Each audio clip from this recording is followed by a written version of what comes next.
you see right behind me is Camden and Amboy 1. Camden and Amboy 1 was built by the Robert Stephenson and Company in the United Kingdom in Newcastle, England in 1831, and is the 25th steam locomotive built by that factory and is a 420 Jervis type steam locomotive.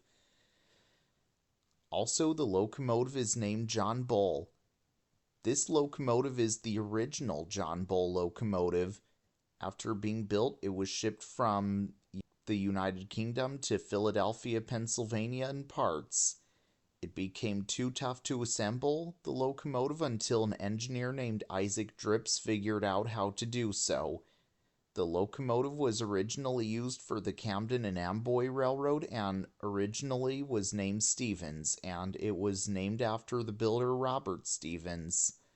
As the railroad was still under construction, the locomotive was placed into storage while the horse-drawn cars served the construction efforts until 1833. Through regular use of the engine, crews began calling it the Old John Bull in the mid-1830s, a reference to the cartoon personification of England, John Bull. Eventually, the informal name was shortened to John Bull, and this name was so much more widely used that Stevens fell out of use. The locomotive ran between Philadelphia, Pennsylvania and New York City, New York. In 1866, it was put into retirement. In 1871, it was leased to the Pennsylvania Railroad and it was numbered 601. Then, in 1872, it was consolidated to the United New Jersey Railroad and Canal Company in Camden, New Jersey. Then, that same month, it was leased to the Pennsylvania Railroad and had the same number again. Then, in 1883, the Pennsylvania Railroad went to the Smithsonian to find a place to keep the locomotive when it wasn't running, and there they met J. Watkins, who worked for the Camden and Amboy until an accident occurred. It cost him his leg. The railroad employed him as a caretaker to the locomotive and let the Smithsonian display it.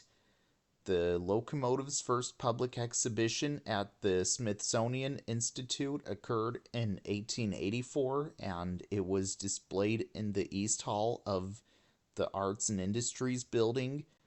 The railroad displayed it at several public exhibitions, which included the 1893 Columbian World's Fair in Chicago, Illinois, and 1896 Centennial Celebration. In 1910, the locomotive's tender was deteriorated beyond repair and was dismantled. In 1927, the Pennsylvania Railroad wanted to operate the locomotive again at the Baltimore and Ohio's Fair of the Iron Horse, and the locomotive was sent to the railroad shops in Altoona, Pennsylvania, and there it had a new tender built and was restored to operating condition itself.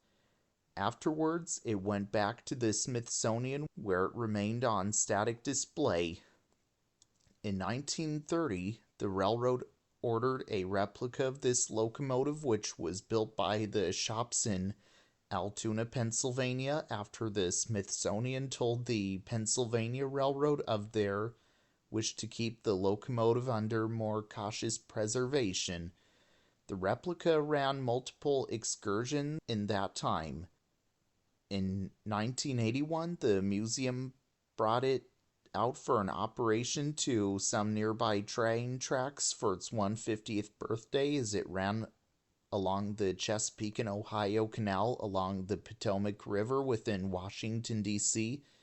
In that time, the locomotive was the oldest operational locomotive in the world. Then it was put back into retirement and was then carefully placed inside the museum building. Also, it stands on a section of the first bridge in the country that was made entirely out of iron, and it was designed by Richard B. Osborne, and it was built by the Philadelphia and Reading Railroad in 1845, and coal trains would travel over a creek emptying into the Schuylkill River near West Manayunk, just northwest of Philadelphia, Pennsylvania as well.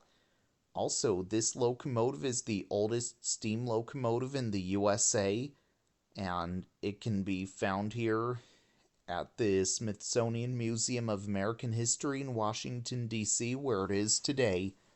And also, if you're looking for the engine, you can see it is next to the escalators by the entryways to the America on the Move gallery as well.